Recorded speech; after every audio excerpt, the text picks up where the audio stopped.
आप चाहेंगे तो सब कुछ मैनेज हो जाएगा।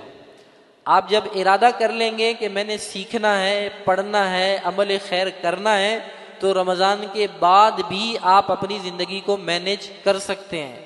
दो मिसालें, एक ये कि अभी ये जितने लोग बैठे हैं, नाराज़ नहीं होना आपने, आप कोई दूसरी दूर दराज इलाकों से नहीं आए, ये पड़ोसी मुल्कों से नहीं आए, ना आसमान से नाजिल हुए हैं, यहीं कि आप सब रिहायशी हैं। कुछ दोस्त होंगे जो दूर से आए हैं, इसी मोहल्ले में आप रहते हैं, इसी सोसाइटी में रहते हैं, लेकिन कल इतने नहीं थे ना कल इतने होंगे। तो क्या वजह है?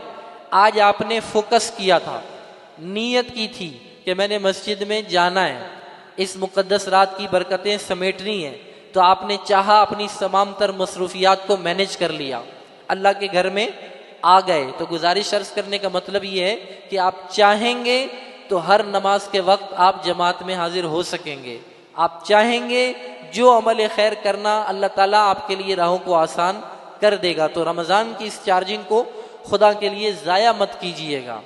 वही बात है कि ईद वाले दिन 30 रमज़ान को मगरिब की अजान का लोग इंतज़ार करते हैं।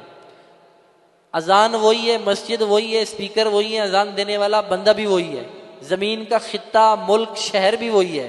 तारीख बदलती है, यकम शवाल होती है, फिर मस्जिद और अजान उन बंदों का इंतज़ार करती है कि जो कल मेरा इंतज़ार कर रहे थे।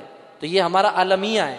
तो मैं इसलिए अर्ज़ कर रहा हूँ कि इस चार्जिंग को आपने कारआमद बनाना है। और उलमा ने यह भी लिखा है किसी अमल पे इस्तिकामत के लिए कि 40 दिन अगर आप कोई काम कर लें, हदीसों में भी बहुत सारी इसकी फजीलतें आई हैं और फितरत में भी है कि फिर वो आदत बन जाती है। तो महीना आपने बहुत अच्छे अमाल कर लिए हैं, एक महीना और हिम्मत करके अपनी चीज़ों को मैनेज कर ले, आप अपना मामला ठीक कर लें, तो फिर आप देखेंगे कि इंशाअल्लाह सहूलत से पूरा साल आप इन अच्छे कामों को सरंजाम दे सकेंगे।